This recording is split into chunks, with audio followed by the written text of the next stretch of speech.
interesting topic these days. The war that's waging within the GOP party. It has been escalating pretty quickly, with one of the nation's leading conservative magazines taking aim at Donald Trump. The National Review publishing a scathing editorial with essays from 22 conservative thinkers, all blasting the billionaire as, quote, a menace to conservatism. The piece against Trump says, quote, Trump is a philosophically unmoored political opportunist who would trash the broad conservative ideology consensus within the GOP in favor of a free-floating populism with strong man overtones. Donald Trump firing back, saying, no one reads the magazine anyway. The National Review is a dying paper. Its circulation's way down. Not very many people read it anymore. I mean, people don't even think about the National Review, so I guess they want to get a little publicity. The RNC also retaliating here, saying it is disinviting the magazine from being a debate partner. But could this battle between the establishment and the anti-establishment candidates fracture the Republican Party altogether, forever? We're asking National Review columnist John Fund, no fan of Trump himself.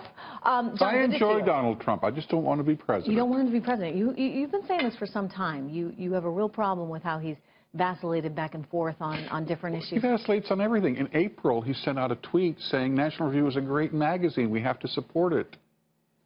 I mean, wait 5 minutes. Donald Trump will change his mind. You know, once you come out against him, you're going down the tubes. You're a loser. What is your biggest concern about him being president, John? Well, look, I understand the anger and frustration his fans have, not only at the Republican Party, but at Washington in general. But if you want to change things, he's not the guy who really will change things. He supported the bank bailouts. He supported TARP. He supported the auto bailouts.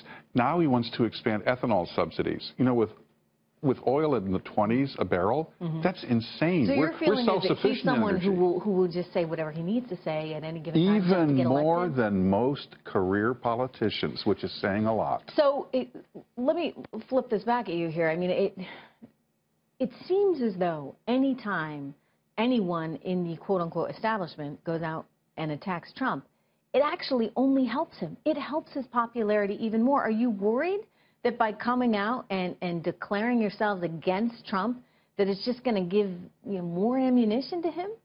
You know, the polls have been measuring mostly all adults or registered voters.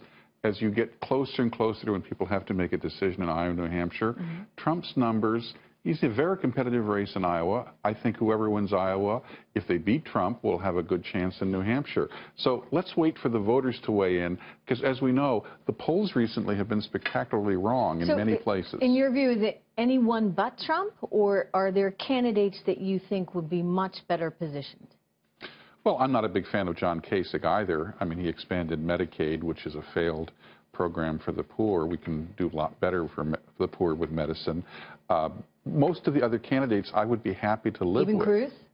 I would be happy to live with Ted Cruz. He's consistent and principled. Now, you can argue about his style, but you can't argue about the fact that he has been basically following a conservative line. Not entirely, though. I mean, you think about the NSA stuff, and he kind of flipped around on that. Everyone has chinks in the armor. But Donald Trump is an emperor with no clothes when it comes to conservatism. A lot of people would say it's just because he doesn't play ball with you guys. I have had very good relations with Donald Trump over the years, but I disagree with him on policy and issues, and all he can do in response to those, I think, legitimate disagreements is to call people names. All right, John Fund, thank you very much. Good to see you. All right.